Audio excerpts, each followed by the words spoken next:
Hi, welcome back to Game Geeks. I'm your host, Kurt Wiegel. Today's episode, a pair of supplements for the Call of Cthulhu role-playing game. We have Tatters of the King, which is another one of their globe-trotting against the conspiracy campaign, and Secrets of Morocco. So let's go ahead and take a look at these one at a time.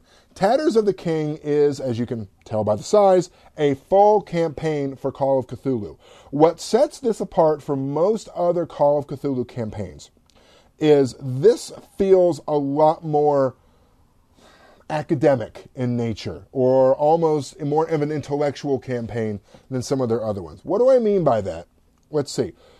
The classic is Masks of Nyarlathotep, really. Now, why is that the classic? Because it's been around forever, it's really well known, and a lot of people have at least started it. To be honest with you, that game feels less like Call of Cthulhu to me and more like an exercise in slightly horror pulp. I know people are rebelling against me for saying that, and you're going to turn off the screen, but really it is. I mean, a giant rocket you have to deal with, a lot of Masks of Nyarlathotep. It's a great campaign, don't get me wrong, but it's really pulpy. Shadows of Yog-Sothoth, more of a mythos hoedown and a real meat grinder. Horror on the Orient Express.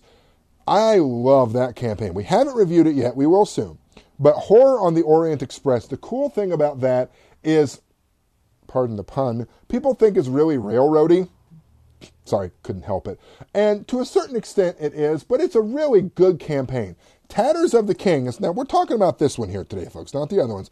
Tatters of the King essentially deals with Hastur, the unspeakable, and sort of gaining foothold on this earth, bringing Carcosa here, and dealing with the repercussions of a less overtly violent and viciously harmful organization and cult, and one more intended towards subtle horror and surrealism and a certain sense of real darkness and almost nihilism about it. I really dig this campaign. It's one that, you reach the end and you're not really sure it's the end. I mean, does it keep going? Did you really stop it? It's one of the really cool things about this is, there's a lot of different ways it can end other than your character's either insane or the bloody smear at the bottom of some great mythos beastie's foot.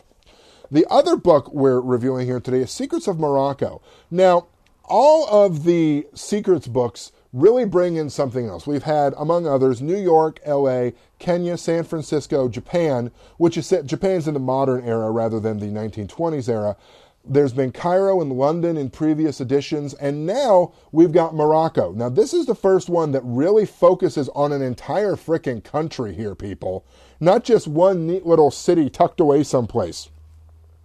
This is an entire nation. So, by nature, this is going to be sort of broader in scope and less focused than some of the city ones are.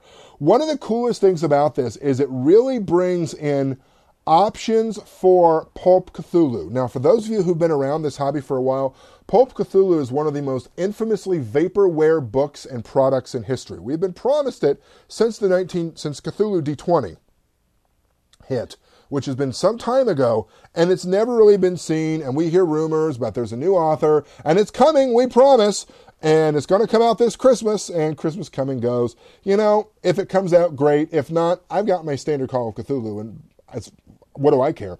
But this really shows that it's still in the offing, it's still being considered, because there are ideas and sort of rules specifically for Pulp Cthulhu contained in this book. There are a couple adventures tucked into the back. This is really good for Northern Africa.